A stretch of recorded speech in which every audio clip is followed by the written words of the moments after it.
हर कहानी एक नई दास्तान। Welcome to Epic Verse. यहाँ से कहानी शुरू होती है। थोड़ी देर बाद गंजे आदमी की आवाज गूंजी, क्या मैं सपना देख रहा हूँ? शायद नहीं। चारों ओर से एक के बाद एक भूंकने की आवाजें आईं। इतना बड़ा रेगिस्तानी खरगोश वहां पड़ा था, उसके शरीर में एक तीर घुसा हुआ था, एकदम मरा हुआ। जयंत के चेहरे पर भी सदमे का भाव था, लेकिन पिछली रात आर्यन की तीरंदाजी देखने के कारण वह भीड़ में सबसे पहले प्रतिक्रिया देने वाला था। उसके चेहरे का सदमा जल्दी ही गर्व में बदल गया। कोई न कोई दौड़कर गया और रेगिस्तानी खरगोश को उठा लिया, कुछ प्रयास से बोला, ये परसों वाले से लगभग टक्कर ले रहा है, कम से कम 20 किलो का होगा। सभी ने अपनी नजरें हटाईं और आर्यन पर टिका दी, उनकी आंखें अविश्वास से भरी थीं। बच्चे, तुमने ये कैसे किया? गंजा आदमी खुद को पूछने से रोक नहीं पाया। याद है, इस तरह की तीरंदाजी तो केवल वैद्य बंधु ही कर सकते थे, है ना? ध्यान का केंद्र बनने से थोड़ा शर्मिंदा महसूस करते हुए आर्यन ने अपना सिर खुजलाया। काका लियू, मुझे भी नहीं लगा था कि यह लग जाएगा, शायद बस किस्मत अच्छी थी। किस्मत? सभी ने तीर को देखा, ये गर्दन के आर पार हो गया था, ठीक एक महत्वपूर्ण स्थान पर लगा था। क्या किस्मत से यह हो सकता था? तुम ईमानदार नहीं हो, सच नहीं बता रहे। गंजे आदमी ने विश्वास नहीं किया। तुमने छुपकर अभ्यास किया था? मैंने अभ्यास किया था, पर छिपकर नहीं। आर्यन अवाक था। सच में अभ्यास किया था। इस बार भीड़ और भी हैरान थी, सवालों के साथ गूंज उठी। तुमने तीरंदाजी का अभ्यास कब किया? हमें तो जरा भी पता नहीं चला।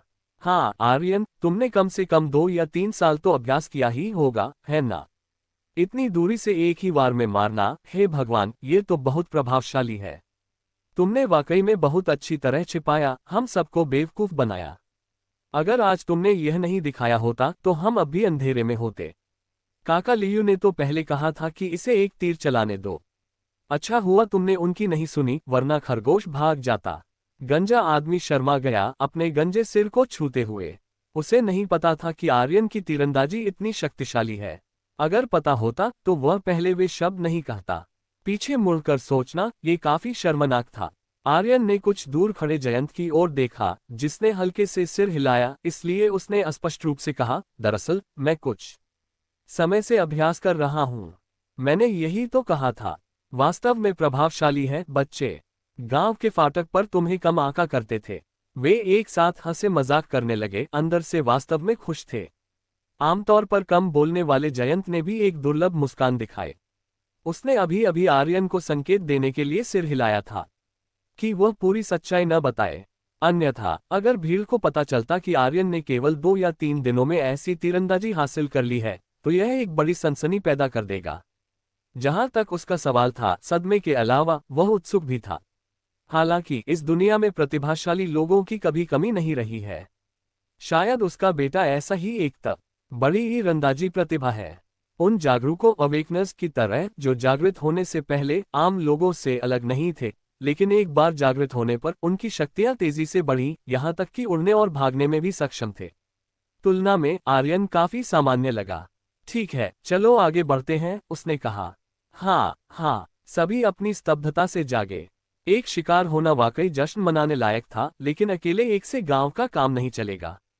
लेकिन वैसे भी यह एक अच्छी शुरुआत थी, और इससे भी महत्वपूर्ण, उन्होंने आर्यन की तीरंदाजी देखी। अगर उन्हें आगे और रेगिस्तानी खरगोश मिलते हैं, तो क्या ये शानदार नहीं होगा? टीम में माहौल स्पष्ट रूप से उत्सुक हो गया। आर्यन अभी भी बीच में घिरा हुआ था और अधिक सुरक्षित रूप से संरक्षित, एक खेल में संरक्षित किए जाने वाले निशानेबाज जैसा महसूस कर रहा था। इस दौरान आर्यन ने उस जानकारी की जांच की जो पहले उसके दिमाग में कौंधी थी। अनुभव अंक जोड़ 3। इस पंक्ति को देखते हुए उसने सोचा, अनुभव अंक, यह क्या है? क्या ये रेगिस्तानी खरगोश को मारने के लिए सिस्टम का इनाम हो सकता है? शायद, लेकिन किस उपयोग के लिए? उसकी आंखें उसके गुण पैनल की ओर मुड़ी और तुरंत चौड़ी हो गईं। क्षमता अंक पोटेंशियल पॉइंट्स के नीचे एक नई छोटी पाठ्य पंक्ति दिखाई दी। साथ ही बुनियादी तीरंदाजी बेसिक आर्चरी के पीछे एक प्लस चिन्ह दिखाई दिया, जो पहले नहीं था। उसे अंतर्दृष्टि का एक फ्लैश हुआ। ये अनुभव अंक कौशल दक्षता स्किल प्रोफिशिएंसी बढ़ाने के लिए थे। रुको, बुनियादी तीरंदाजी की दक्षता क्यों बढ़ी है? वह चकरा गया, क्योंकि उसने बुनियादी तीरंदाजी के स्तर 4 पर पहुंचने के बाद अभ्यास करना बंद कर दिया था, इसलिए दक्षता 0% होनी चाहिए थी, फिर भी यह अचानक 3 प्रतिशत तक उछल गई। जानने के लिए स्तर 3 बुनियादी तीरंदाजी पर एक स्थिर लक्ष्य को मारने से भी दक्षता में 1% की वृद्धि नहीं होती, 3% की चौंकाने वाली वृद्धि तो दूर की बात है। ये बहुत सारी जानकारी है। उसने एक गहरी सांस ली और अपने विचारों को क्रमबद्ध किया, अंततः निष्कर्ष निकाला। वास्तविक मुकाबले में कौशल दक्षता की वृद्धि नियमित अभ्यास से कहीं अधिक होती है। भयंकर जानवरों फियर्स बीस्ट्स को मारने से अनुभव अंक मिलते हैं। अनुभव अंक शरीर के संवर्धन के लिए क्षमता अंकों की जगह नहीं ले सकते, लेकिन ये कौशल दक्षता के लिए उपयोग किए जा सकते हैं। पहले 2 सत्यापित हो चुके थे। जहां तक तीसरे का सवाल है, उसे इसका परीक्षण करने की आवश्यकता होगी। एक विचार के साथ उसने प्लस चिन्ह पर क्लिक करने की कोशिश की। तुरंत अनुभव अंक 3 से गिरकर 2 हो गए और दक्षता 3% से 4% हो गई। ये सच है। आर्यन की सांसें तेज हो गईं। अगर ऐसा है तो अब कौशल दक्षता बढ़ाने का एक और तरीका है। भयंकर जानवरों को मारकर और अनुभव अंक अर्जित करके। लेकिन पहले के हिसाब से यह अनुभव अंक की वृद्धि कम लगती है, तीर से हिट करने से प्राप्त दक्षता से बहुत पीछे, शायद बुनियादी तीरंदाजी के उच्च स्तर के कारण। अगर इन कुछ अनुभव अंकों का उपयोग भविष्य में अन्य कौशल सीखने के लिए किया जाता है, तो शायद बहुत समय बच जाएगा। एक व्यक्ति की ऊर्जा सीमित होती है, दैनिक अभ्यास दक्षता की एक सीमा होती है, और यह जितनी ऊपर जाती है उतना ही मुश्किल होता जाता है। अन्यथा कोई बाधा नहीं होती, लेकिन पर्याप्त अनुभव अंक के साथ किसी भी कौशल को सीखा जा सकता है। इसके अलावा रेगिस्तानी खरगोश निम्न स्तरीय भयंकर जानवरों में सबसे कम खतरा पैदा करता है। अगर यह कुछ अधिक भयंकर या मध्यम स्तरीय भयंकर जानवर हो तो अधिक अनुभव अंक होने चाहिए। आर्यन ने खुद से सोचा। उसे याद आया कि पहले उसने लोहे का कवच वाले गेंडा आयरन आर्मर राइनोसरस का सामना किया था। अगर वह ऐसे भयंकर जानवर को मार सकता तो अनुभव अंक काफी होने चाहिए।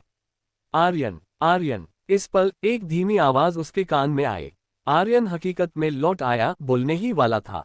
गंजे आदमी ने चुप रहने का इशारा किया और उसे दक्षिण पूर्व की ओर देखने को कहा। आर्यन ने ध्यान केंद्रित किया। ये पूरी तरह से काला, चमकीला एक काला चूहा ब्लैक रैट था, एक वॉशबेसिन के आकार का, एक छेद से आधा बाहर निकला हुआ। ऐसा लग रहा था कि यह अपने आसपास का यजा ले रहा है। यह एक निम्न स्तरीय भयंकर जानवर था जिसे काला चूहा कहा जाता है। आक्रामक नहीं, लेकिन खोदने में कुशल, जिससे लोगों के लिए इसे पकड़ना मुश्किल हो जाता है। विश्वास है? गंजे आदमी ने पूछा। सिर्फ वही नहीं, बाकी सबने भी उम्मीद भरी निगाहें आर्यन पर टिका दी। मुझे कोशिश करने दो, आर्यन ने कहा जैसे ही उसने अपने तरकश से एक तीर निकाला। वह यह सत्यापित करना चाहता था कि अनुभव अंक कैसे अर्जित किए जाते हैं, और यह एक उत्तम अवसर था जिसे चूकना नहीं चाहिए, बशर्ते वह लक्ष्य को मारे। सौभाग्य से पिछले अनुभव के साथ इस बार उसकी गतिविधियां बहुत स्थिर थीं। जब धनुष की डोरी पर तीर लगाया गया तो वह एक शांत स्थिरता की स्थिति में आ गया। शू, हवा को काटते हुए तीर की आवाज गूंजी। काला चूहा अभी तक प्रतिक्रिया भी नहीं दे पाया था कि नुकीला तीर उसके सिर को भेदता हुआ उसे जमीन पर जड़ देता है, जहां वह व्यर्थ में एक पल के लिए संघर्ष करता है। एक और तत्काल हत्या, साफ और स्पष्ट। कमाल। सभी ने खुद को वाह कहने से रोक नहीं पाया। अनुभव अंक जोड़ 1। उसके दिमाग में एक संदेश कौंधा। आर्यन ने राहत की सांस ली, पुष्टि की कि उसका पिछला अनुमान सही था। वह वास्तव में भयंकर जानवरों को मारकर अनुभव अंक हासिल कर सकता था, हालांकि मात्रा काफी कम थी। फिर उसने बुनियादी तीरंदाजी कौशल स्तर पर एक नजर डाली, जो 4% से बढ़कर 6% हो गया था, 2% की वृद्धि बुरा नहीं है। उसने खुद से सिर हिलाया, सोचा कि शिकार न केवल शिकार लाता है, बल्कि उसके कौशल स्तर को भी तेजी से सुधारता है। कोई व्यक्ति चला गया, काला चूहा उठाया और मुस्कान के साथ कहा, इस प्राणी को देखो, इसका रोआ चिकना और चमकदार है, मांस स्वादिष्ट होगा। आर्यन, तुम्हारी तीरंदाजी ठीक निशाने पर है। उद्धरण चिन्ह। ठीक है, सिर के आर पार एक और वार। वैद्य बंधु भी ऐसी तीरंदाजी का मुकाबला नहीं कर सकते। हाँ, सभी सहमत हुए। आर्यन मुस्कुराया, जानता था कि तारीफें अतिशयोक्ति थीं और उसने उन्हें गंभीरता से नहीं लिया। ठीक है, चलो चलते रहो। जयंत की आवाज फिर से आई, उसकी आंखें जो आर्यन को देख रही थीं, राहत और कृतज्ञता से भरी थीं। सौभाग्य से वे आज आर्यन को साथ लाए थे। 1 घंटे से भी कम समय में उनके पास पहले से ही 2 शिकार थे। अगर वे अकेले होते तो शायद यह संभव नहीं होता। शिकार दल फिर से आगे बढ़ा। रास्ते में उन्हें कुछ और निम्न स्तरीय भयंकर जानवर मिले। कुछ चौकस थे और किसी भी आवाज को सुनते ही तुरंत भाग गए, जबकि अन्य स्थिर रहे, जिससे टीम के सदस्यों को उन्हें पहले देखने का मौका मिला और फिर आर्यन को सूचित किया गया। बेशक आर्यन कभी नहीं चूका। 1 घंटे से भी कम समय में उनके पास 3 और पकड़ थी, 2 काले चूहे और एक रेगिस्तानी खरगोश। सभी के चेहरे मुस्कुराहट से चमक रहे थे। इन सब का वजन मिलाकर लगभग 90 किलो होना चाहिए, है ना? आखिरी बार इतनी भरपूर शिकार कब हुई थी? मुझे याद भी नहीं। हाँ, मुझे लगता है कि यह तब था जब हमने एक जंगली भैंसा पकड़ा था, है ना? वह लगभग 140 किलो का था और पूरे गढ़ ने कई दिनों तक दावत की थी। अगर कल्ली परिवार के गढ़ वाले हमारे शिकार को नहीं चुराते, तो हम एक जंगली भैंसा भी वापस ला सकते थे। उद्धरण चिन्ह। जैसे ही यह कहा गया, माहौल शांत हो गया। ठीक है, गंजे आदमी ने बोलने वाले की ओर देखा। चलो अतीत पर ध्यान न दें। इसके अलावा आज की फसल कल से बदतर नहीं है। हाँ हाँ, बिल्कुल बदतर नहीं है। ये सब आर्यन की मेहरबानी है। सभी ने अप्रिय विषय को समझदारी से टाला, लेकिन आर्यन उनकी भौहों में चिंता देख सकता था। अगर दुर्भाग्य से उन्हें फिर सेली परिवार के गढ़ के लोग मिलते हैं, तो क्या वे फिर से उनके शिकार के पीछे पड़ेंगे? शायद वे ऐसा करेंगे। हमें अभी भी मजबूत होने की जरूरत है। आर्यन ने पहले की खुशी को फीका महसूस किया। सच कहूं तो अगर वे अब उनसे मिलते हैं तो उसे अपने शिकार को सौंपने या मौत तक लड़ने के अलावा कोई और रास्ता नहीं सूझा। ठीक है, चलो आज के लिए बस करते हैं। हमारे पास काफी शिकार है। अन्यथा खून की गंध उन रेगिस्तानी भेड़ियों डेजर्ट वुल्व्स को आकर्षित कर सकती है, जो अच्छा नहीं होगा। जयंत ने कहा। ठीक है, वे जीव मुश्किल से निपटने वाले हैं और बड़ी संख्या में आते हैं, सबसे परेशान करने वाले। तो हमें वापस चलना चाहिए। ईमानदारी से मैंने कभी नहीं सोचा था कि हम इतनी जल्दी लौटेंगे। यह एक सपने जैसा है। हा, सभी फिर से हंसे। हालांकि आर्यन थोड़ा अनिच्छुक था, उसने सहमत व्यक्त की। उसका संविधान अब एक साधारण व्यक्ति से मजबूत था, लेकिन अभी भी सीमित था। शक्ति में सुधार के लिए पहले जीवित रहना जरूरी था। इसके अलावा इस सारे भयंकर जानवर के मांस के साथ वे घर पर काफी क्षमता हासिल कर सकते थे। अपने शरीर को संवर्धित करने के बाद वह और भी कुशलता से शिकार करने में सक्षम होगा। चलो चलते हैं। समूह ने अपना शिकार उठाया और वापस जाने के रास्ते पर निकल पड़ा। आर्यन, बहुत अच्छा किया। गंजे आदमी ने आर्यन को अंगूठा दिखाया। आज की सफलता पूरी तरह से तुम्हारी वजह से है। तुम्हारे बिना हम शायद फिर से खाली हाथ लौटे होते। काका लियू, आप बहुत दयालु हैं। आर्यन ने इसे टाल दिया। आपके द्वारा शिकार को देखने के बिना मैं उन्हें बिल्कुल नहीं देख पाता। यह विनम्रता नहीं थी, बल्कि एक तथ्य था। वे जानवर अच्छी तरह से छिपे हुए थे और केवल अनुभवी लोग ही उन्हें देख सकते थे। तुम वास्तव में बात करना जानते हो। गंजा आदमी दिल खोलकर हंसा। आसपास के पुरुष भी हंसे। इस बात से राहत मिली कि आर्यन अभिमानी नहीं हुआ था। उन्हें चिंता थी कि वह उन्हें कम समझेगा, लेकिन अब उन्होंने देखा कि यह एक अनावश्यक चिंता थी। हंसी और बातचीत के साथ वे लगभग आधे घंटे तक चले, जब दूर में एक आकृति दिखाई दी। यह एक जंगली भैंसा है। तेज आंखों वाले किसी ने चिल्लाया। क्या यह एक जंगली भैंसा है? आर्यन ने देखा और लगभग 30 मीटर दूर एक लंबा, एक सींग वाला घोड़ा देखा, जो अपना सिर उठा रहा था और उनको घूर रहा था। इसने हमें देख लिया, किसी ने कहा। बेशक इसने देख लिया, ये हमें घूर रहा है। ये जानवर साहसी है, जानता है कि हम इसे पकड़ नहीं सकते और हमें देखकर भागता नहीं है। हा, जैसे ही हम नजदीक जाएंगे, ये भाग जाएगा। टीम के सदस्यों ने लाचारी के साथ टिप्पणी की। क्या होगा अगर मैं इसे शूट करने की कोशिश करूं? आर्यन खुद को रोक नहीं पाया, उत्सुकता से सुझाव दिया। उसकी अधिक उम्मीदें नहीं थीं, लेकिन सोचा कि खोने के लिए कुछ नहीं है। अगर वह चूक गया तो कोई बड़ी बात नहीं, अगर वह लग गया तो उन्हें बहुत फायदा होगा। तो कोशिश करो आर्यन, ये तुम पर निर्भर है। सभी उत्साहित हो गए। आर्यन ने एक गहरी सांस ली, अपने तरकश से एक तीर निकाला, उसे लगाया और जंगली भैंसे के सिर पर निशाना लगाया। अपनी पकड़ को छोड़ा।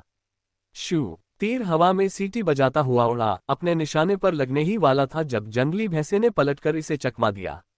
बस चूक गया। उस जानवर की प्रतिक्रियाएं बहुत तेज हैं, इसीलिए यह निम्न स्तरीय भयंकर जानवरों में सबसे तेज है। ये देखकर यहां तक कि जयंत ने भी निराशा में अपने दांत भींचे।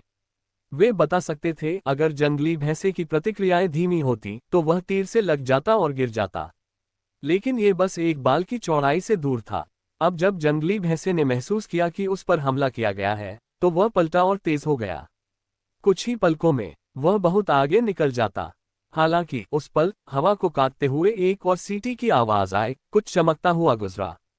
तेज होते जंगली भैंसे ने अचानक ठोकर खाए, एक और कदम लिया और फिर लुढ़क गया और एक दर्दनाक रोना छोड़ा। क्या? उद्धरण चिन्ह। गंजे आदमी ने आश्चर्य से चिल्लाया। उसने अभी तक क्या शब्द भी पूरा नहीं किया था जब एक तीसरा तीर जंगली भैंसे के पेट को भेद गया, उसे जमीन पर जड़ दिया। अब जंगली भैंसा आखिरकार स्थिर हो गया। वाह वाह! डॉट डॉट उद्धरण चिन्ह। आर्यन तेज तेज सांस ले रहा था, उसका दिल दौड़ रहा था। बस कुछ सेकंड में उसने 3 तीर चलाए थे, जो उसकी वर्तमान स्थिति में उसकी आत्मा और शारीरिक शक्ति दोनों पर एक भारी दबाव था। सौभाग्य से वह सफल रहा था। दूर पड़े जंगली भैंसे के विशाल शरीर को देखते हुए आर्यन ने गहरी राहत महसूस की। उसे उम्मीद नहीं थी कि जंगली भैंसा इतनी तेजी से प्रतिक्रिया करेगा, पहले तीर को इतनी फुर्ती से चकमा देगा। पीछे मुड़कर सोचना, ये समझ में आता था। ये प्राणी हर समय उस पर और उसके दल पर नजर रख रहा था। खासकर जब उसने उस पर तीर साधा तो उसने स्पष्ट रूप से महसूस किया कि उसका ध्यान उस पर केंद्रित था। सौभाग्य से उसने पिछली रात बुनियादी तीरंदाजी को स्तर 4 और आरोहित तीरंदाजी लक्षणों माउंटेड आर्चरी ट्रेट्स को स्तर 2 में उन्नत किया था। अन्यथा 30% हिट दर के साथ दूसरा तीर मारना बहुत मुश्किल होता। तीसरा तीर तो बस अतिशयोक्ति था। अनुभव अंक जोड़ 9। उसके दिमाग में जानकारी की एक पंक्ति दिखाई दी। आर्यन के चेहरे पर आश्चर्य का भाव था। उसे उम्मीद नहीं थी कि इस जंगली भैंसे को मारने से इतने अनुभव अंक मिलेंगे। काले चूहे और रेगिस्तानी खरगोश की पिछली हत्याओं को याद करते हुए ऐसा लगता है कि निम्न स्तरीय भयंकर जानवरों को मारने के लिए अनुभव अंक 1 से 9 या 1 से 10 तक होते थे। एक मामूली अंतर से वैसे भी ज्यादा फर्क नहीं पड़ेगा।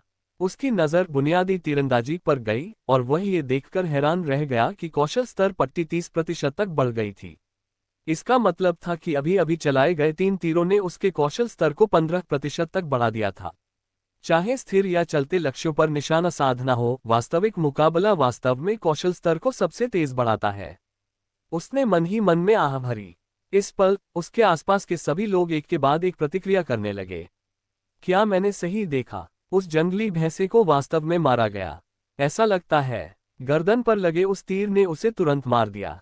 तो जंगली भैंसे के तेज होने से पहले ही आर्यन ने उसे मार दिया। ये किस तरह की तीरंदाजी है? वैद्य बंधु भी इतने अच्छे नहीं हैं। सभी ने प्रशंसा के साथ आर्यन को देखा। दरअसल वे वास्तव में प्रभावित थे। यहाँ तक कि जयंत भी आर्यन के प्रदर्शन से हैरान था। उसने सोचा था कि आर्यन केवल स्थिर लक्ष्यों पर निशाना साधने में अच्छा है, फिर भी वह चलते लक्ष्यों के साथ भी उतना ही कुशल निकला। क्या आर्यन ने पिछली रात हाथ रोक रखा था? आर्यन अजीब तरह से हंसा। हर कोई मुझे इस तरह क्यों देख रहा है? मुझे बस किस्मत से लग गया। अगर मुझे फिर से करना पड़े तो शायद मैं नहीं कर पाऊंगा। लेकिन सभी ने हाँ, हम तुम पर विश्वास करते हैं का भाव पहना हुआ था। आर्यन, तुमने पिछली बार भी यही बहाना इस्तेमाल किया था, याद है? एक गंजे आदमी ने आर्यन के कंधे पर थपथपाया। अगली बार एक नया बहाना आजमाना। हाँ आर्यन, विनम्र क्यों बन रहे हो? तुम्हारी तीरंदाजी इतनी प्रभावशाली है, हम बस रोमांचित हैं। ठीक है, आज हमारे गांव में सबसे ज्यादा शिकार जमा हुआ है। गांव के लोग खुश होंगे जब वे हमें इतना कुछ वापस लाते देखेंगे। ये कुछ भी नहीं है। आर्यन जैसे दिव्य निशानेबाज के साथ हमें हर दिन इतना शिकार मिलना चाहिए। ये सही है। हम सब इस बार आर्यन पर निर्भर हैं। आर्यन, तुम शानदार हो। सभी उत्साह से बातें कर रहे थे। बात करते समय थूक निकल रहा था। कल वैद्य बंधु चले गए थे और शिकार दल खाली हाथ लौटा था। आज सुबह उन्हें दोबारा होने का डर था, लेकिन आकाश ने एक महान आश्चर्य भेजा था। यह उन्हें उत्साहित क्यों नहीं करेगा? आर्यन उन पर मुस्कुराया। कोई बात नहीं, उसने ये साबित कर दिया था कि इस दुनिया में जहां साधारण लोग चींटियों की तरह महत्वहीन थे, वह गांव के लोगों को जीवित रख सकता था। हालांकि यह केवल अस्थायी था। आशा एक चिंगारी की तरह थी जिसे अंततः जंगल की आग में भड़कना ही था। तो अगली चीज जो करनी थी वह बुनियादी तीरंदाजी में सुधार करना और मजबूती प्रदान करने वाली मुट्ठी तकनीकों strengthening the body fist techniques को सीखना जारी रखना था ताकि मजबूत बन सके। जैसे ही वह सोच में खोया हुआ था, उसके कंधे पर एक बड़ा कठोर हाथ रखा गया। उसने पलटकर देखा तो जयंत उसे मुस्कुरा रहा था। गांव हमेशा की तरह शांत बना रहा। गोदाम के सामने खुले मैदान पर वांग पिंग और अन्य अभी भी भाला तकनीकों का अभ्यास कर रहे थे, जबकि एक लंगड़ा आदमी किनारे पर खड़ा था, स्पष्ट रूप से थोड़ा विचलित था। चाचा बलदेव, क्या आप भ्राता फैन और बाकी की चिंता कर रहे हैं? वान पिंग ने पूछा। लंगड़े आदमी ने उसे देखा और कहा, तुम बहुत ज्यादा बोलते हो। ऐसा लगता है कि जब बाकी लोग आराम करेंगे तो तुम ब्रेक छोड़ रहे हो। नहीं, कृपया नहीं। वान पिंग लगभग रो पड़ा। उसे बोलने का पछतावा हुआ, लेकिन वह खुद को रोक नहीं पाया। झाओ फैंग ने बोलना शुरू किया, चाचा बलदेव, आर्यन की तीरंदाजी के साथ क्या वह किसी भी शिकार को मार पाएगा? उद्धरण चिन्ह। असंभव। लंगड़े आदमी ने बिना किसी झिझक के जवाब दिया। नहीं हो सकता। वान पिंग हक्का बक्का रह गया। भ्राता फैन इतना अच्छा है। पिछली बार उसने हर तीर मारा था। वह शिकार को कैसे चूक सकता है? ठीक है, ठीक है। उसके शब्दों ने दूसरों के साथ गूंजा। लंगड़े आदमी ने सीधे उसे देखा और पूछा, बच्चे, क्या तुम जानते हो कि उत्परिवर्तन से पहले हमारी पारंपरिक युद्ध कलाएं उन विदेशी युद्ध कलाओं को क्यों नहीं हरा सकती थी? वान पिंग स्तब्ध रह गया। विषय काफी व्यापक लगा, लेकिन उसने ईमानदारी से सिर हिलाया, मुझे नहीं पता। क्योंकि उनमें वास्तविक मुकाबला नहीं था। लंगड़े आदमी को जानकारी थी, चाहे वह ताइची मुट्ठी, शिंगी मुट्ठी या 8 त्रिवार्षिक मुट्ठी हो, उन सभी में वास्तविक मुकाबला नहीं है। वे कैसे प्रतिस्पर्धा कर सकते हैं? यही बात आर्यन की तीरंदाजी पर भी लागू होती है। यह अच्छा दिखता है, लेकिन जंगल में ये कितना प्रभावी है, कौन जानता है? तुम सब भी वैसे ही हो। तुम अब भाले को ठीक से पकड़े हुए दिखते हो, लेकिन जंगल में भयंकर जानवरों का सामना करते हुए तुम शायद इतना डर जाओगे कि भाले को कसकर पकड़ भी नहीं पाओगे। सभी ने सिर झुका लिए। हालांकि उन्हें क्रोध महसूस हुआ, वे कल बाहर जाकर खुद को साबित करने की हिम्मत नहीं करेंगे। लेकिन जैसे ही वह उन्हें प्रोत्साहित करने वाला था, गांव के प्रवेश द्वार पर एक हलचल भड़क उठी, एक शोर जो पहले कभी नहीं हुआ था। सभी ने अचरज में एक दूसरे को देखा।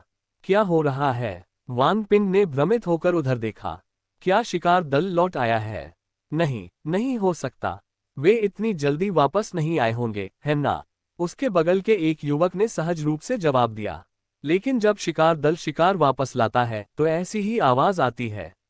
लेकिन क्या जयंत काका और बाकी लोग अभी अभी नहीं गए थे?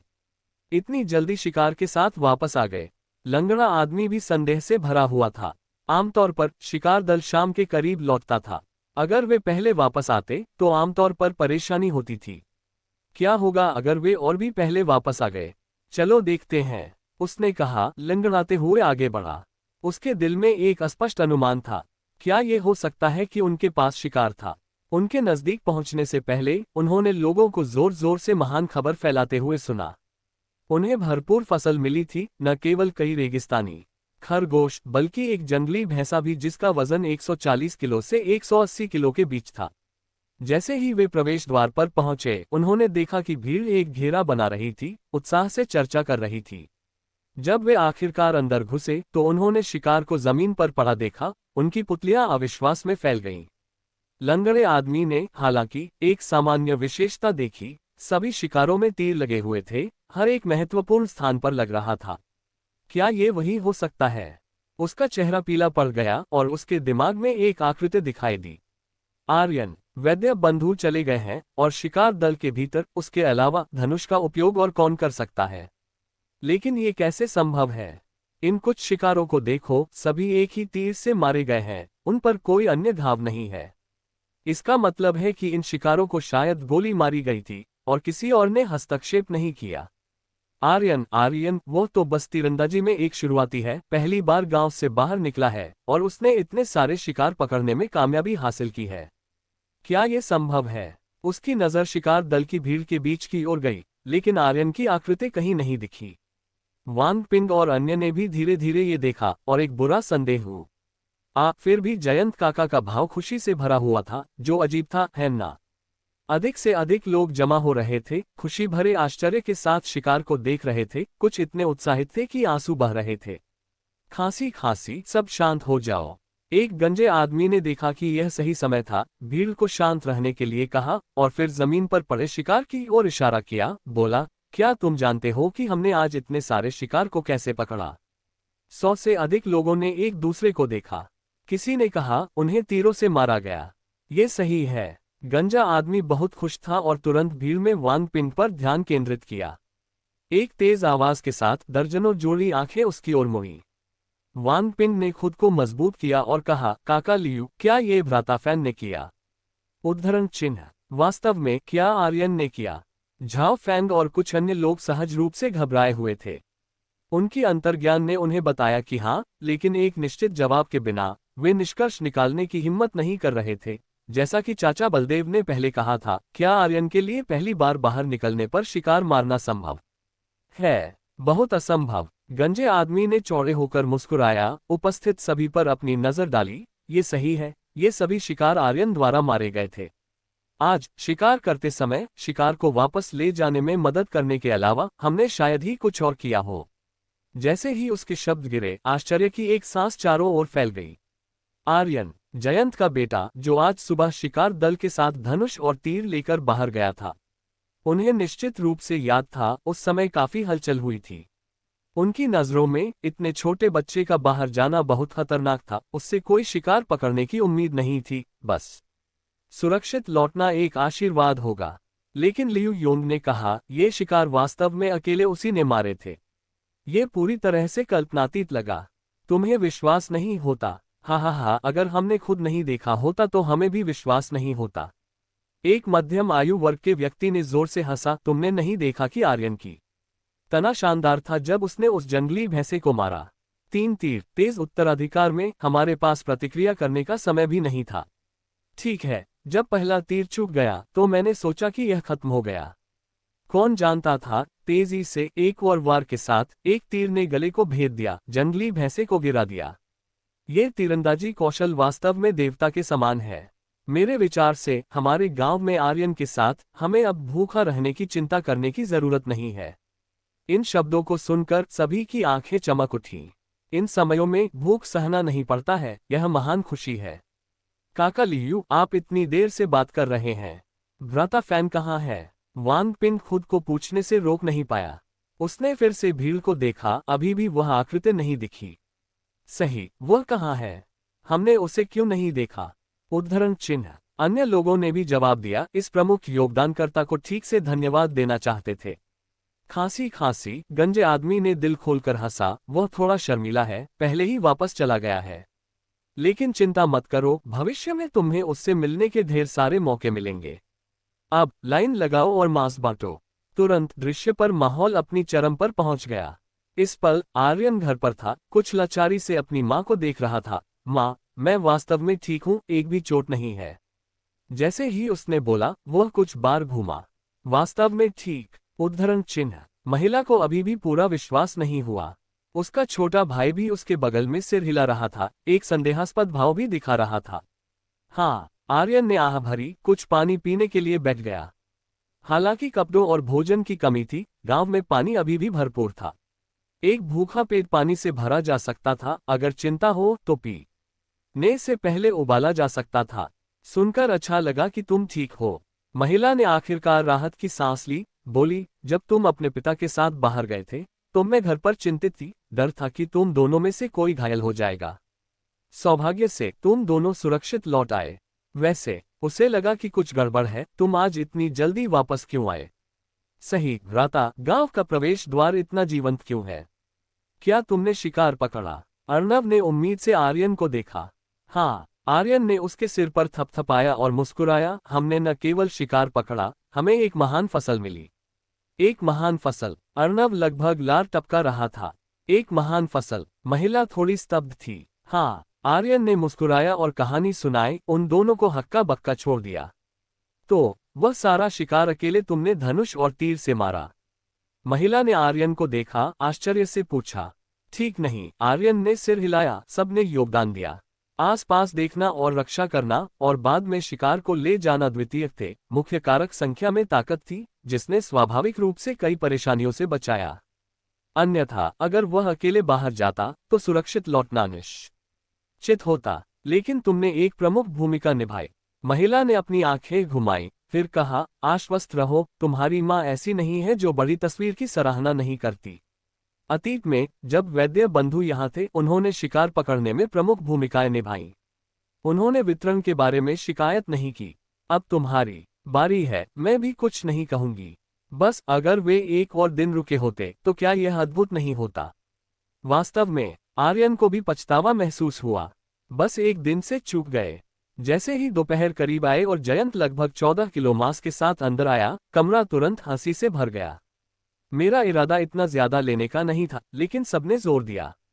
उसे थोड़ा लाचार महसूस हुआ। लेकिन इस बार गांव के अन्य लोगों को भी काफी कुछ मिला। हर घर को कम से कम 2.5 से 3 किलो, जिसे अगर बचाकर रखा जाए तो 1 सप्ताह तक चल सकता है। मैं खाना बनाने जाती हूँ। महिला चमकती आंखों के साथ मुस्कुराए, कम से कम 1 किलो वजन का एक टुकड़ा मांस लिया और रसोई में चली गई। बाकी को भंडारित किया गया। सौभाग्य से ये पहले ही शरद ऋतु थी, इसलिए इसे कुछ समय के लिए संरक्षित किया जा सकता था। बेशक अगर जल्दी नहीं खाया गया तो ये खराब हो जाएगा जब तक कि नमक न लगाया जाए। गांव में नमक भोजन से अधिक कीमती था, केवल खाना बनाते समय थोड़ा सा छिड़कने की हिम्मत की जाती थी। इसका उपयोग मांस को संरक्षित करने के लिए करना वास्तव में शानदार था। आर्यन उत्सुकता से आगे देख रहा था। पिछली बार रेगिस्तानी खरगोश के मांस ने 10 टुकड़ों ने उसे एक क्षमता अंक प्रदान किया था। अनुमान लगाते हुए 10 टुकड़ों का वजन लगभग 30 से 60 ग्राम होता है। बाद में इस भोजन के लिए आधा किलो खाना बहुत ज्यादा नहीं होगा, है ना? प्रदान किए गए क्षमता अंक कम से कम 5 अंक। अगर यह जंगली भैंसे का मांस है तो यह और भी अधिक होगा। अपने शरीर को एक बार और संवर्धित करना निश्चित रूप से पर्याप्त से अधिक होगा। लेकिन अभी भी कुछ समय है, इसलिए इस अवसर का लाभ उठाते हुए उसने जयंत को देखा और पूछा, पिताजी, क्या आप गांव में किसी को जानते हैं जो ताइची मुट्ठी जैसी युद्ध कलाएं जानता हो? उद्धरण चिन्ह। क्या तुम ताइची मुट्ठी सीखना चाहते हो? जयंत अभी अभी बैठा था। सवाल सुनकर उसकी आंखों में आश्चर्य का भाव आया। हाँ, आर्यन ने सिर हिलाया और समझाया, मैंने सुना है कि ताइची मुट्ठी का अभ्यास करने से शरीर को मजबूत करने और स्वास्थ्य का प्रभाव होता है। मैं इसका उपयोग अपनी शक्ति को बढ़ाने के लिए करना चाहता हूं ताकि मैं अधिक भारी धनुष खींच सकूं। हालांकि उसने ऐसा बोला, उसने दृढ़ता से विश्वास किया कि ताइची मुट्ठी विशेषताओं को बढ़ा सकती है। आखिरकार यहां तक कि बुनियादी तीरंदाजी भी संविधान और शक्ति विशेषताओं को बढ़ा सकती है। ताइची मुट्ठी एक सुविख्यात पारंपरिक युद्ध कला के रूप में प्रभाव के बिना नहीं हो सकती। मैं समझ गया। जयंत ने समझ का भाव दिखाया। उसने याद किया और कहा, लगता है कि गांव में कोई इसे नहीं जानता। कोई नहीं। आर्यन थोड़ा निराश था। उसे देखकर जयंत को दुख हुआ और उसने सांत्वना दी, शायद कोई जानता हो, लेकिन हमने उन्हें नहीं ढूंढा है। चलो ऐसा करते हैं, दोपहर के भोजन के बाद मैं पूछताछ करूंगा। शायद कोई जानता हो। आवाज अचानक रुक गई जब उसे अचानक कुछ याद आया। शायद चाचा बलदेव इसे जानते हो। आर्यन चौंक गया। वास्तव में क्या ऐसा हो सकता है? चूंकि वह गांव के युवाओं को भाला तकनीक सिखा सकता था, उसके पास कुछ युद्ध कला की पृष्ठभूमि होनी चाहिए। एक युद्ध कला की पृष्ठभूमि के साथ यह असंभव है कि वह ताइची मुट्ठी जैसी पारंपरिक युद्ध कलाओं के बारे में कुछ नहीं जानता हो। मुझे अब याद है, जयंत ने फिर से कहा, चाचा बलदेव के गांव आने के बाद उन्होंने हमें शरीर को मजबूत करने के कुछ तरीके सिखाने की कोशिश की, लेकिन उस समय हर कोई इतना भूखा था, शिकार करने के लिए बाहर जाने में व्यस्त था। मुद्राओं या मुट्ठियों का अभ्यास करने का दिल किसे होगा? बाद में इसे भूल दिया गया। क्या ऐसा है? ये शानदार है। आर्यन अत्यधिक खुश था। हाँ, जब वैद्य बंधु यहाँ थे तो वे अक्सर उनसे मिलने जाते थे। वह निश्चित रूप से मार्गदर्शन लेने के लिए रहा होगा। हाँ, जयंत ने याद करते हुए कहा, वैद्य बंधु ठीक तुम्हारे जैसे 30 किलो के धनुष से शुरू हुए और लगभग 2 या 3 साल बाद उन्होंने 40 किलो के धनुष, फिर 50 किलो के धनुष का उपयोग किया, इससे पहले कि वे चले गए। ये निश्चित रूप से युद्ध कला प्रशिक्षण का परिणाम रहा होगा। मैंने ये भी सुना कि वैद्य बंधुओं के जाने से पहले उन्होंने चाचा बलदेव को ढूंढा, लगभग उन्हें साथ ले जाना चाहते थे, लेकिन उन्होंने मना कर दिया। आर्यन ने एक गहरी सांस ली। कोई आश्चर्य नहीं कि चाचा बलदेव ने कुछ दिन पहले उल्लेख किया था कि वैद्य बंधु लंबे समय तक नहीं रुकेंगे। वह हैरान था और यह पता चला कि यह वही था। सब कुछ समझ में आया। ऐसा लगा कि चाचा बलदेव वास्तव में एक असाधारण आकृति थे। अगर उनका पैर घायल नहीं होता तो वह निश्चित रूप से शिकार दल में एक मुख्य आधार होते। तुम इतनी एकाग्रता से किस बारे में बात कर रहे हो? उद्धरण चिन्ह। एक महिला की आवाज आए। उसने एक बर्तन में उबला हुआ खरगोश का मांस मेज पर रखा। ये केवल नमक के मसाले के साथ सरल था, लेकिन सुगंध मुंह में पानी ला रही थी। चलो पहले खाते हैं। जयंत मुस्कुराया। आर्यन, इस बार यह सब तुम्हारी वजह से है, दिल खोलकर खाओ। आर्यन खिलखिलाया, खाने की जल्दी नहीं की, मांस के कई टुकड़े उठाए और उन्हें अपने भाई के कटोरे में डाला, जिसका मुंह झरने की तरह पानी टपका रहा था। वाह, धन्यवाद भ्राता, अर्णव ने खुशी से चिल्लाया। जयंत और महिला दोनों ने दृश्य पर गर्मजोशी से मुस्कुराया। आर्यन ने फिर खरगोश के मांस का एक टुकड़ा उठाया और उसे चबाना शुरू कर दिया। हालांकि वह भयंकर जानवर के मांस को खाकर अपने क्षमता अंकों को बढ़ाने के लिए अधीर था, खाने की प्रक्रिया अपने आप में एक आनंद थी। जब उसने मांस को निगल लिया तो उसके दिमाग में एक संदेश दिखाई दिया। क्षमता अंक जोड़ 0.1।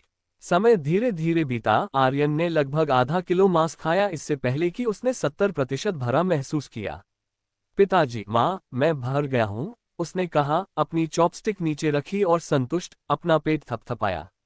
ईमानदारी से ये सबसे ज्यादा भरा हुआ था जब से वह आया था। जहां तक उसने पेट भरकर क्यों नहीं खाया, इसका कारण ये था कि उसके माता पिता ने बिल्कुल भी अपनी चॉपस्टिक नहीं छुई थी। तुम पहले ही भर गए। महिला अपनी आंखें सकुचाकर मुस्कुराए, अभी भी आधा बाकी है, थोड़ा और खाओ। हाँ, तुम्हें बाद में तीरंदाजी के अभ्यास के लिए ताकत की जरूरत होगी। मैं वास्तव में भर गया हूँ, आर्यन खिलखिलाया, मैं चाचा बलदेव को ढूंढने जा रहा हूँ। ये कहते हुए वह दौड़ पड़ा। ये बच्चा बहुत समझदार हो गया लगता है, महिला ने आह भरी। हाँ, जयंत ने राहत के साथ सिर हिलाया। आर्यन गोदाम के पास कीचड़ भरी सड़क पर चला गया और अपने गुण पैनल को देखा। वास्तव में इतने सारे क्षमता अंकों के साथ यह उसके शरीर को एक बार और संवर्धित करने के लिए पर्याप्त था। लेकिन वह संवर्धित करने की जल्दी में नहीं था। दोपहर का भोजन करने के बाद वह अब ऊर्जा से भरा हुआ था। तुरंत संवर्धित करना उसके शरीर को ठीक होने के लिए एक अवसर बर्बाद कर देगा। बेहतर होगा कि वह तीरंदाजी का अभ्यास करके थक जाने तक इंतजार करे।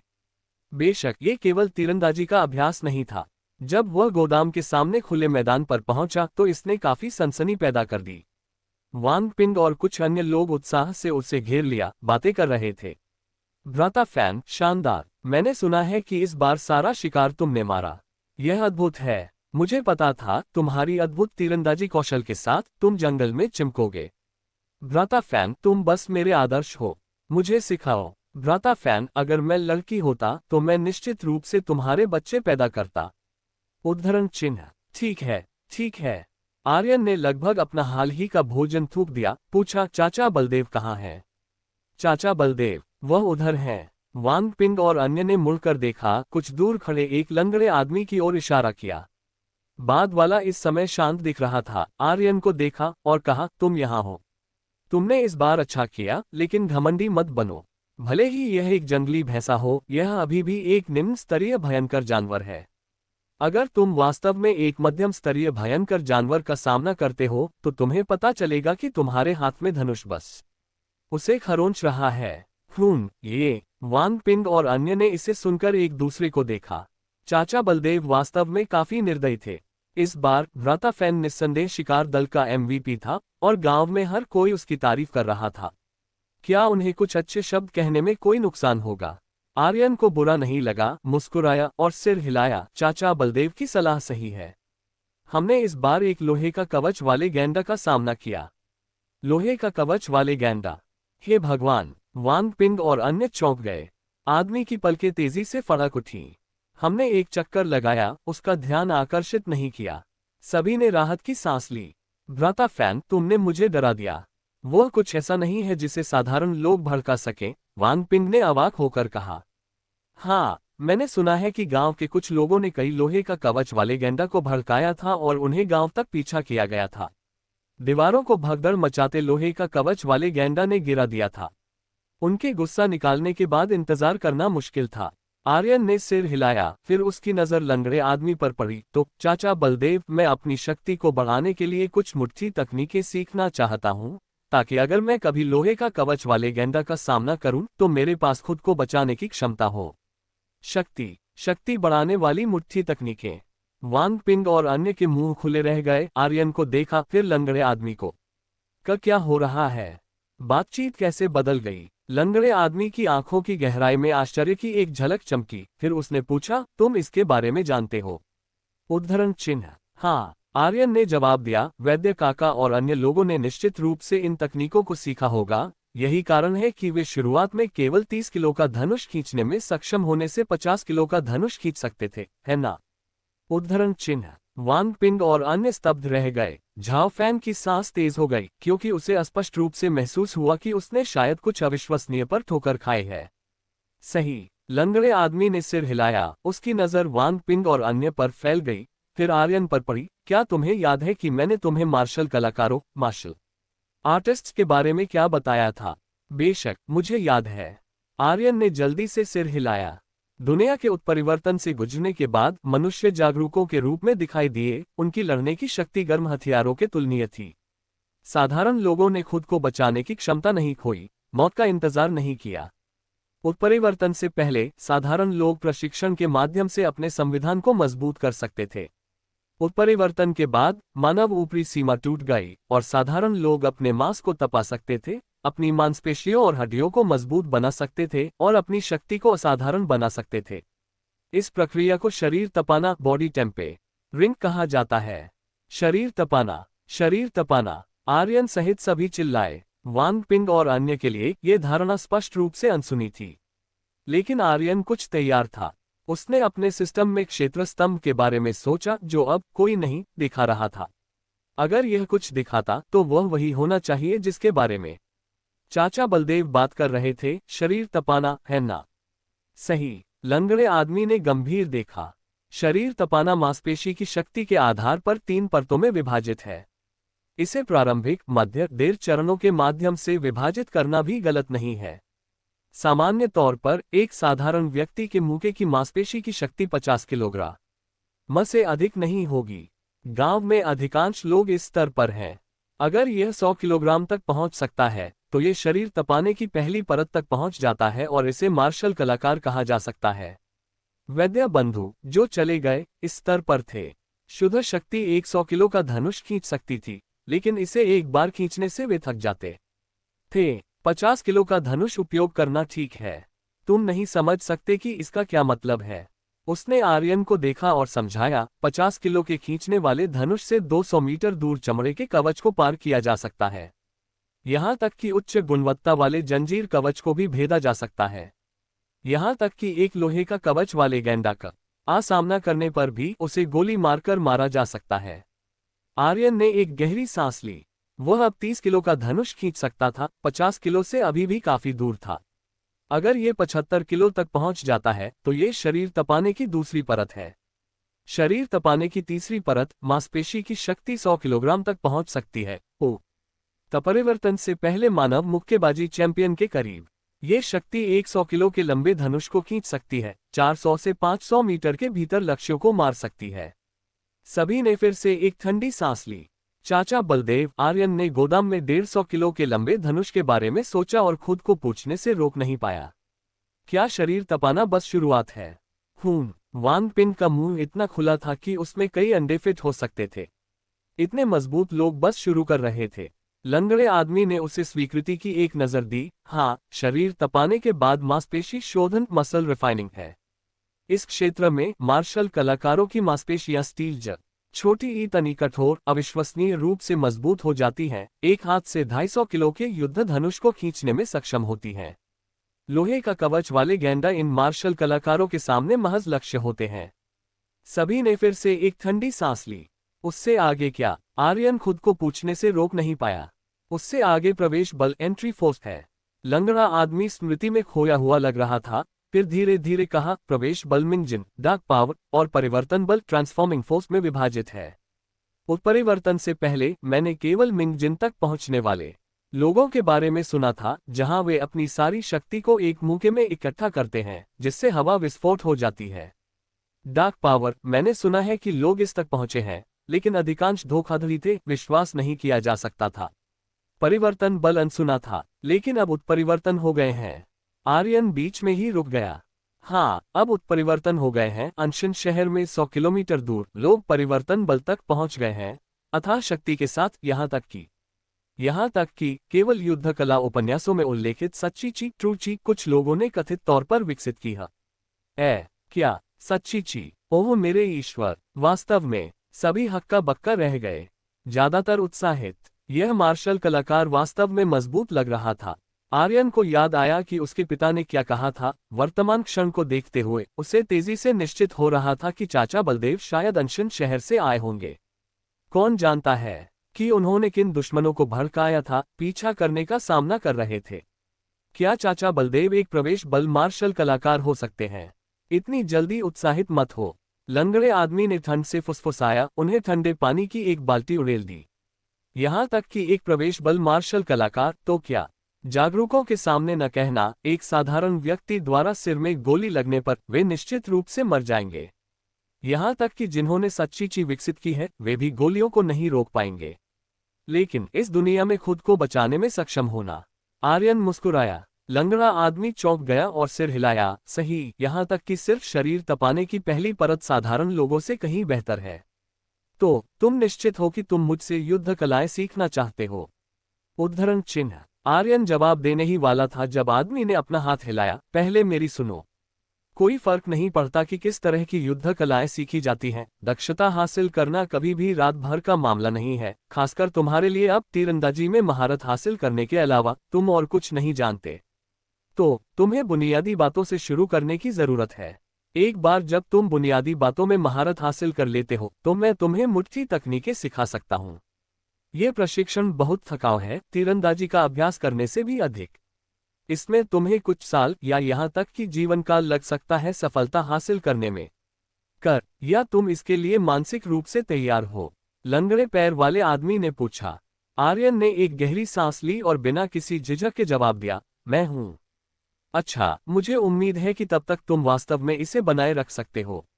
उसने एक शांत स्वर में बोला, लेकिन अंदर ही अंदर उसने सोचा, इस बच्चे के धैर्य और प्रतिभा के साथ शायद वह वास्तव में एक आश्चर्य ला सकता है। चाचा बलदेव, झाओ फैंग जो पास खड़ा था, अपनी हिम्मत जुटाकर कहा, मैं भी आपसे मुट्ठी तकनीकें सीखना चाहता हूँ। मैं भी, चाचा बलदेव, मैं। बाकी सबने भी जल्दी से गूंजा। शक्ति और एक बेहतर जीवन कौन नहीं चाहता? लंगड़े पैर वाला आदमी आश्चर्यचकित नहीं था और शांत रूप से कहा, एक को सिखाना सिखाना है, कई को सिखाना भी सिखाना है। केवल डर यह है कि तुम सब शायद लगे नहीं रह पाओगे। सभी तुरंत उत्साहित हो गए और कसम खाने लगे। दूसरों की तुलना में झाओ फैंग बहुत शांत था, उसकी आंखों में एक निर्धारित आग थी। ठीक है, लंगड़े पैर वाले आदमी ने अपना हाथ हिलाया, चूंकि तुम सब सीखना चाहते हो तो चलो शुरू करते हैं। घूंट। यहां तक कि आर्यन ने भी एक घूंट फूंक निगला। क्या हम वास्तव में अभी शुरू कर रहे हैं? कोई फर्क नहीं पड़ता कि किस युद्ध कला का अभ्यास किया जाता है, ये सब सबसे बुनियादी मुद्रा खड़े होने से शुरू होता है। मुद्रा खड़े होने के बिना तुम्हारे पैर कमजोर होंगे और जब तुम मारोगे तो तुम्हारी मुद्रा भी गड़ जाएगी, अंततः प्रयास व्यर्थ हो जाएंगे। इसलिए शक्ति बनाने और अपनी नींव को मजबूत करने के लिए तुम्हें मुद्रा खड़े होने का अभ्यास करना चाहिए। भीड़ ने चावल चुनने वाले चूजों की तरह तीव्रता से सिर हिलाया, आंखें अपेक्षा से भरी थीं। मुद्रा खड़े होना बुनियाद है और जो मैं तुम्हें अगला सिखाऊंगा वह मुद्रा खड़े होने की बुनियादी बातें हैं, जिसे अनंत मुद्रा इन्फिनिट स्टांस कहा जाता है। अनंत मुद्रा में छोटी सफलता हासिल करने के बाद ही तुम ताई ची मुद्रा ताई ची स्टांस का अभ्यास कर सकते हो। एक बार ताई ची मुद्रा में महारत हासिल करने के बाद तुम औपचारिक रूप से ताई ची मुट्ठी सीख सकते हो। अगर असंतुष्ट हो तो तुम 3 शरीर मुद्रा 3 बॉडी स्टांस सीखना जारी रख सकते हो, जो मुद्रा तकनीकों में सभी परिवर्तनों की शुरुआत है। जैसा कि कहा जाता है, सभी परिवर्तन 3 शरीर रूप से उत्पन्न होते हैं।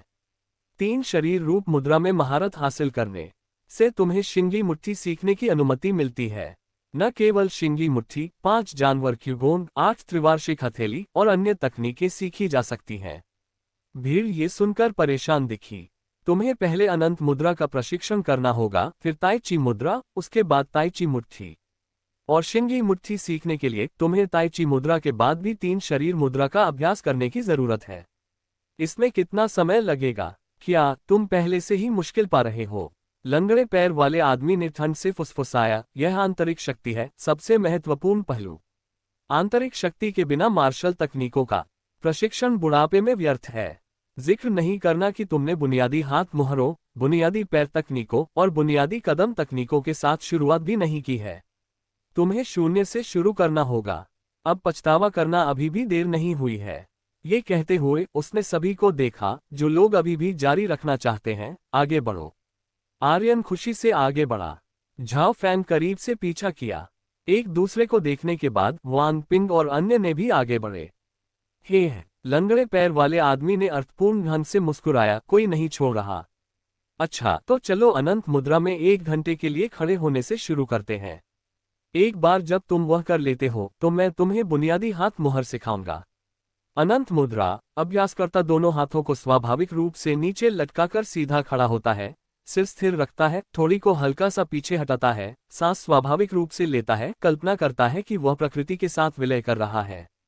आर्यन ने अवसर का लाभ उठाया ताकि गुण पैनल पर एक नजर डाल सके। जैसा कि अपेक्षित था, कौशल स्तंभ के तहत एक अतिरिक्त छोटी पंक्ति दिखाई दी। वह अंदर से प्रफुल्लित था, उसने एक नया कौशल सीखा था। एक बार जब ये स्तर 1 तक पहुंच जाता है तो किस तरह का लक्षण अनलॉक होगा। शांत रहो और यादृच्छिक विचार मत सोचो। इस पल लंगड़े पैर वाला आदमी गुजरा और उसे देखा। आर्यन को थोड़ा शर्मिंदा महसूस हुआ। इस चाचा बलदेव की तेज आंखें हैं, है ना? माहौल असामान्य रूप से शांत था। कभी कभार कोई गुजरता, कुछ सीधे खड़े लोगों को देखकर चौंक जाता। समय धीरे धीरे बीत गया। शुरुआती क्या अनंत मुद्रा बस एक सैनिक की तरह खड़े होना नहीं है।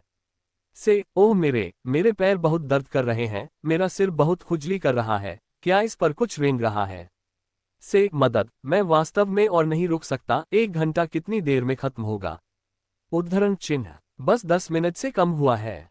नहीं रुक सकते। लंगड़े पैर वाले आदमी ने ठंड से फुसफुसाया, अगर तुम लगे नहीं रह सकते तो ईमानदारी से हार मान लो।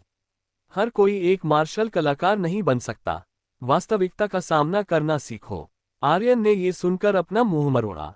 चाचा बलदेव की तेज आंखें एक तेज जीभ से मेल खाती हैं। लेकिन वास्तव में वह ठीक महसूस कर रहा था। शायद एक असाधारण संविधान के कारण उसने अपेक्षाकृत आराम महसूस किया। 10 और मिनट बीते, आखिरकार कोई और नहीं रुक सका। कोर तक शर्मिंदा महसूस कर रहा था। जाओ आराम करो। लंगड़े पैर वाले आदमी ने अपना हाथ हिलाया और दूसरों को देखा। एक व्यक्ति नहीं सह सका, अगर बाकी जारी रखने में असमर्थ महसूस करते हैं तो बाहर निकलो। किसी ने जवाब नहीं दिया। कुछ और मिनट बीते और धीरे धीरे दूसरों ने हार मानने का फैसला किया। 10 और मिनट बाद वांग पिंग भी अपनी सीमा तक पहुंच गया, शर्माते हुए पीछे हट गया। केवल आर्यन और झाओ फैंग बचे थे। झाओ फैंग ने अपने दांत भींचे, कोई फर्क नहीं पड़ता कि क्या, उसे लगे रहना होगा। एक बार तीरंदाजी में आर्यन से हारने के बाद वह इस बार फिर से हार नहीं सकता था। वह झाओ फैंग किसी से कम नहीं है। कौशल स्तर अविश्वसनीय रूप से धीरे धीरे बढ़ता है ना? आर्यन ने सीधे आगे देखा, उसका ध्यान गुण पैनल पर था। कम से कम 40 मिनट बीत चुके थे, फिर भी अनंत रूप के लिए कौशल स्तर केवल 4% तक बढ़ा था, जिसका अर्थ है कि 10 मिनट के मुद्रा प्रशिक्षण ने कौशल स्तर में केवल 1% जोड़ा। स्तर 1 तक पहुंचने के लिए इसमें कम से कम 1000 मिनट का मुद्रा प्रशिक्षण, लगभग 16 घंटे लगेंगे। सतह पर यह बुनियादी तीरंदाजी से आसान लगता है। 16 घंटे तक स्थिर खड़े रहना 2 दिन पर्याप्त होंगे। लेकिन वास्तव में थकान बहुत ज्यादा है। पहले केवल उसका हाथ दर्द कर रहा था। वह मालिश सेवाओं का आनंद ले सकता था, हालांकि एक पैर खरोंचने वाले उत्साही से। लेकिन अब यह पूरे शरीर का दर्द है, वास्तव में यातनापूर्ण। उसे गंभीरता से संदेह था कि क्या वह इस 1 घंटे के बाद एक और सत्र संभाल सकता है। तीसरा सत्र शायद उसकी सीमा के करीब, है ना? इस प्रकार अनंत रूप को स्तर 1 तक उन्नत करने में 4 से 5 दिन लगेंगे। ये तो बस शुरुआती स्तर है ना? चाचा बलदेव ने उल्लेख किया कि ताई ची रूप सीखने से पहले अनंत रूप को छोटी सफलता की आवश्यकता होती है। ताई ची मुट्ठी सीखने से पहले ताई ची रूप में महारत हासिल करनी होगी। इसमें कितना समय लगेगा? इसके अलावा खड़े होने की मुद्रा बुनियाद है, साथ ही बुनियादी हाथ मोहरे, बुनियादी कदम तकनीकें और बुनियादी पैर तकनीकें। कदम दर कदम लगन से प्रक्रियाओं का पालन करने में निश्चित रूप से साल लगेंगे। वह वास्तव में ताई ची मुट्ठी का अभ्यास कब शुरू करेगा? समय किसी का इंतजार नहीं करता। ये सोचकर उसका ध्यान अनुभव अंक पर स्थानांतरित हो गया। उसने आज सुबह शिकार से 17 अनुभव अंक जमा किए, जो बुनियादी तीरंदाजी के कौशल स्तर को केवल 17% तक बढ़ा सकता था। इसे स्तर 0 अनंत रूप पर उपयोग करना निराश नहीं करेगा, है ना? आर्यन ने मन बना लिया। एक विचार के साथ उसने कुछ अनुभव अंक जोड़े। ऐसा लगा जैसे उसके दिमाग से प्रेरणा की एक झलक गुजरी, जिसके बाद एक अजीब लेकिन गहराई से परिचित स्मृति आई। बस जैसा अपेक्षित था, आर्यन के होंठ एक अगोचर चाप में मुड़ गए। एक अनुभव अंक ने प्रगति को आधा बढ़ा दिया, अगर उसने एक और जोड़ा तो क्या ये स्तर नहीं बढ़ेगा? तब तक निश्चित रूप से नए लक्षण अनलॉक हो जाएंगे, है ना? ये सोचकर उसने एक और अनुभव अंक जोड़ा। एक पल में एक गर्म धारा बह गई और उसके पूरे शरीर में दर्द तुरंत बहुत कम हो गया। ये भावना परिचित थी। क्या ये शरीर मजबूत करना, स्ट्रेंथनिंग द बॉडी, हो सकता है? उसने खुद से फुसफुसाया, पैनल को देखा। वास्तव में ये जैसा अपेक्षित था, स्तर एक, शरीर मजबूत करना लक्षण ने शारीरिक विशेषता को एक अंक बढ़ा द छोटी या यह कोई आश्चर्य नहीं था, लेकिन ये बुरा भी नहीं था। ये बुनियादी तीरंदाजी द्वारा लाए गए सुधार से तुलना नहीं कर सकता था, जो अपेक्षित था, क्योंकि कठिनाई काफी अलग थी। मुझे आश्चर्य है कि क्या स्तर एक अनंत रूप चाचा बलदेव की आवश्यकता को पूरा करता है। उसने अंक जोड़ना जारी नहीं रखा, लेकिन हल्के से अपनी मुद्रा को समायोजित किया और चाचा बलदेव की प्रतिक्रिया को देखने के लिए अपनी आंख के कोने का उपयोग किया। अगले पल जैसे ही लंगड़े आदमी की नजर आर्यन पर पड़ी, उसकी पुतलियां सिकुड़ गईं। स्पष्ट रूप से कुछ हैरान था। इस बच्चे में वास्तव में कुछ प्रतिभा है, उसने खुद से सोचा। सामान्य तौर पर किसी के लिए अनंत रूप में शुरुआती स्तर प्राप्त करने में इसमें कम से कम 1 सप्ताह लगता है, और यहाँ तक कि उच्च प्रतिभा वाले लोगों के लिए भी इसमें 2 या 3 दिन लगेंगे। ये बच्चा अपने पहले मुद्रा के दौरान अचानक काफी ठीक दिखा। कुछ और अभ्यास के साथ वह शायद उसे पूरा ताइची रूप सिखा सकता है। वह सुखद रूप से हैरान था, अपनी नजर झाओ फैन की ओर मोड़ दी। इस बच्चे में प्रशंसनीय धैर्य था। ये स्पष्ट था कि वह आर्यन के साथ आंतरिक रूप से प्रतिस्पर्धा कर रहा था। दुर्भाग्य से उसकी प्रतिभा थोड़ी कम थी, लेकिन कड़ी मेहनत भोंदूपन की भरपाई कर सकती थी। आर्यन ने हल्के से अपनी भौहें सिकुड़ी। अभी भी पर्याप्त नहीं है, तो कोई विकल्प नहीं है। उसने शेष 14 अनुभव अंक को देखा, एक विचार के साथ अनंत रूप में एक और अंक जोड़ा। इस बार एक अनुभव अंक ने प्रगति को 1/3 बढ़ा दिया। उसने पूरी कोशिश करने का फैसला किया, जल्दी से 2 और अंक जोड़े। एक पल में गर्म धारा उसके शरीर से फिर से गुजरी, थकान तुरंत दूर हो गई। न केवल संविधान में सुधार हुआ, बल्कि अनंत रूप के अनुभव में भी। इस पल स्थिर खड़े रहना अब एक यातना नहीं था, बल्कि आराम करने का एक एकदम नया तरीका था। यहाँ तक कि उसका दिमाग भी आराम महसूस कर रहा था। ये बच्चा, लंगड़े आदमी की आंखें तुरंत चौड़ी हो गईं, अविश्वास का एक भाव दिखा। अगर आसपास देखने वाले लोग नहीं होते तो वह अपनी आंखें मलता। उसने ये कैसे किया? उसके दिमाग में एक आवाज चिल्ला रही थी। पहले वह शायद ही शुरुआती स्तर पर था, वह अचानक छोटी सफलता कैसे हासिल कर सका? यहाँ तक कि उसे भी इस क्षेत्र तक पहुँचने में 1 महीने से अधिक समय लगा। क्या ये बच्चा एक राक्षस है? उसकी समझ असाधारण रूप से अद्भुत है।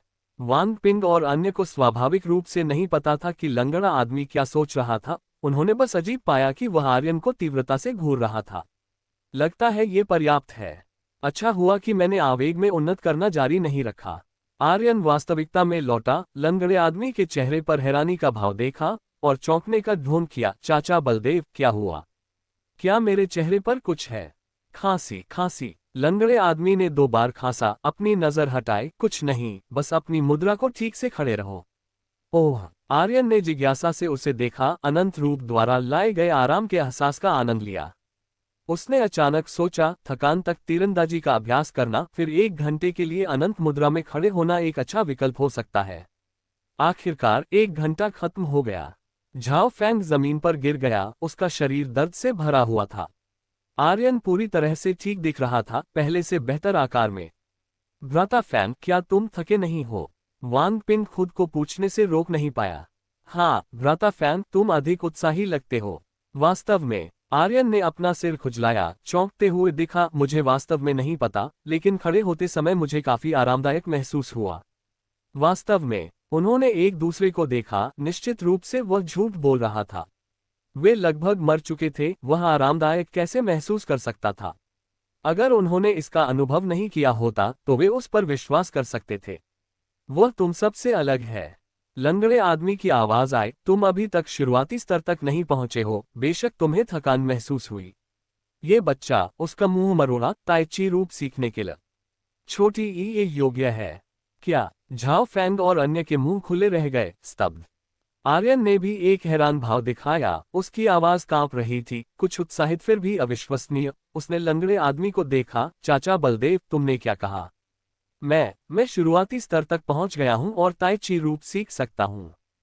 हाँ, लंगड़े आदमी ने सिर हिलाया। तुम्हें बुनियादी इशारों और कदमों को सिखाने के बाद मैं तुम्हें अलग से ताई ची रूप सिखाऊंगा। धन्यवाद चाचा बलदेव, आपका बहुत बहुत धन्यवाद। आर्यन अविश्वसनीय रूप से उत्साहित था, आंशिक रूप से अतिशयोक्ति लेकिन ज्यादातर वास्तविक। वाह, भ्राता फैन पहले ही शुरुआती स्तर तक पहुंच गया। नहीं हो सकता, चाचा बलदेव ने कहा था कि सामान्य तौर पर लोगों को शुरुआती स्तर तक पहुंचने में 1 या 2 सप्ताह लगते हैं। उद्धरण चिन्ह। इतनी ईर्ष्या है, हम आधे घंटे तक भी नहीं टिके और आर्यन पहले ही ताई ची रूप सीख सकता है। मैं भी ताई ची रूप सीखना चाहता हूं, उन्होंने ईर्ष्या की एक झलक के साथ कहा। लंगड़े आदमी ने ये सुनकर उन्हें ये बताने का मन किया कि यह शुरुआती स्तर नहीं था, बल्कि छोटी सफलता थी जिसने ताई ची रूप सीखने की अनुमति दी। फिर भी यह सोचकर कि इससे आर्यन अभिमानी हो सकता है, उसने चुप रहना चुन लिया। झाओ फेंग ने आर्यन को जटिल भावनाओं के साथ देखा, उसके होठों पर एक कड़वी मुस्कान थी। उसने सोचा कि वह 1 घंटे तक सहन करके आर्यन से पकड़ सकता है, लेकिन यह पता चला कि अंतर बहुत बड़ा था। लेकिन वह हार नहीं मान सकता था। ठीक है, अगला मैं तुम्हें बुनियादी इशारे जैसे मुंह के, हथेलियां, पंजे आदि सिखाऊंगा। एक बार परिचित होने के बाद वह बुनियादी मुट्ठी तकनीक, बुनियादी हथेली तकनीक, ताई ची मुट्ठी और इसी तरह अभ्यास करने के लिए एक मजबूत नींव है। ये कहने के बाद उसने समझदारी से आर्यन को देखा, सोचा कि यह बच्चा इसे एक बार देखने के बाद सब याद कर सकता है। वे एक पंक्ति में खड़े थे। बुनियादी इशारों का ये परिचय मुद्रा प्रशिक्षण की तुलना में थोड़ा अधिक रोचक था, लेकिन बस थोड़ा सा। जल्द ही असंख्य जार्गन ने उन्हें भ्रम में डाल दिया। किसने सोचा होगा सिर्फ एक प्रकार की हथेली को 5 इशारों में विभाजित किया जा सकता है? यांग हथेली, यिन हथेली, ऊर्ध्वाधर हथेली, उल्टी हथेली और क्षैतिज हथेली। सबसे बेतुका हिस्सा ये था, ऊर्ध्वाधर हथेली 2 प्रकार में विभाजित थी। आर्यन भी दबाव महसूस कर रहा था।